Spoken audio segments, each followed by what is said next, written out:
ಈ ರೀತಿ ಮಳೆ ಬರ್ತಿರುವಾಗ ಏನಾದರೂ ಟೇಸ್ಟಿಯಾಗಿ ಕ್ರಿಸ್ಪಿಯಾಗಿ ಬಿಸಿ ಬಿಸಿಯಾಗಿ ತಿನ್ನಬೇಕು ಅನಿಸುತ್ತಲ್ಲ. ಸೊ ಈ ಟೈಮಲ್ಲಿ ಬಿಸಿ ಬಿಸಿಯಾಗಿ ಕ್ರಿಸ್ಪಿಯಾಗಿ ಅಟ್ ದ ಸೇಮ್ ಟೈಮ್ ಹೆಲ್ದಿಯಾಗಿ ಬೆಂಡೆಕಾಯಿ ಪಕೋಡನ ಯಾವ ರೀತಿ ಮಾಡ್ಕೊಳ್ಳೋದು ನೋಡೋಣ.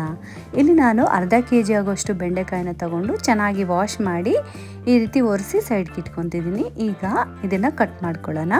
ಇದಕ್ಕೆ ಎರಡು ಕಡೆಯೂ ಈ ರೀತಿ ಕಟ್ ಮಾಡಿಕೊಂಡು ಈ ರೀತಿ ಉದ್ದುದ್ದಕ್ಕೆ ಕಟ್ ಮಾಡ್ಕೊಳ್ಳಿ.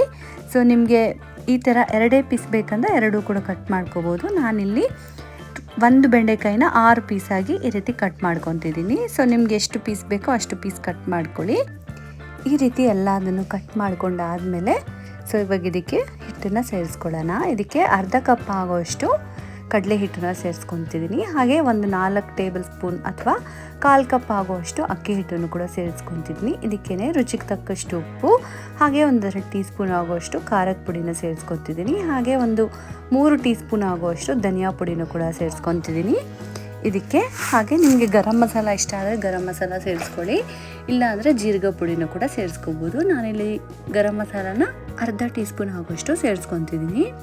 ಸೊ ಇವಾಗ ಇದಕ್ಕೇ ಓಂಕಾಳು ಕೂಡ ಒಂದು ಸ್ವಲ್ಪ ಆ್ಯಡ್ ಮಾಡ್ಕೊಳ್ಳಿ, ಟೇಸ್ಟಿ ಆಗಿರುತ್ತೆ. ಸೊ ಓಂಕಾಳು ಬೇಡ ಅಂದರೆ ನೀವು ಜೀರಿಗೆನೂ ಕೂಡ ಸೇರಿಸ್ಕೋಬೋದು. ಇವಾಗ ಸ್ವಲ್ಪನೇ ನೋಡಿದ್ರಲ್ಲ ಈ ರೀತಿ ಸ್ಪ್ರಿಂಕಲ್ ಮಾಡ್ಕೋಬೇಕು, ಜಾಸ್ತಿ ಹಾಕೋಬಾರ್ದು, ಸ್ವಲ್ಪನೇ ಈ ರೀತಿ ಹಾಕ್ಕೊಂಡು ಹಿಟ್ಟು ತುಂಬ ಟೈಟಾಗಿರಬೇಕು, ಆ ರೀತಿ ಮಿಕ್ಸ್ ಮಾಡ್ಕೊಳ್ಳಿ. ಈಗ ಎಣ್ಣೆ ಕಾದಿದೆ. ಸೊ ಕಾದಿರುವಂಥ ಎಣ್ಣೆಗೆ ಈ ರೀತಿ ಹಾಕ್ಕೊಳ್ಳಿ. ಮೀಡಿಯಮ್ ಫ್ಲೇಮಲ್ಲೇ ಫ್ರೈ ಮಾಡ್ಕೊಳ್ಳಿ. ನೀವು ಲಾಸ್ಟಲ್ಲಿ ಬೇಕಾದ್ರೆ ಒಂದು ಸ್ವಲ್ಪ ಹೈ ಫ್ಲೇಮ್ ಇಟ್ಕೋಬೋದು. ಸೊ ಈ ರೀತಿ ಕ್ರಿಸ್ಪ್ ಆಗೋ ತನಕ ನೀವು ಫ್ರೈ ಮಾಡ್ಕೋಬೇಕು. ಅಷ್ಟೇ, ತುಂಬಾ ಟೇಸ್ಟಿ ಆಗಿರೋಂಥ ಬೆಂಡೆಕಾಯಿ ಪಕೋಡ ರೆಡಿ.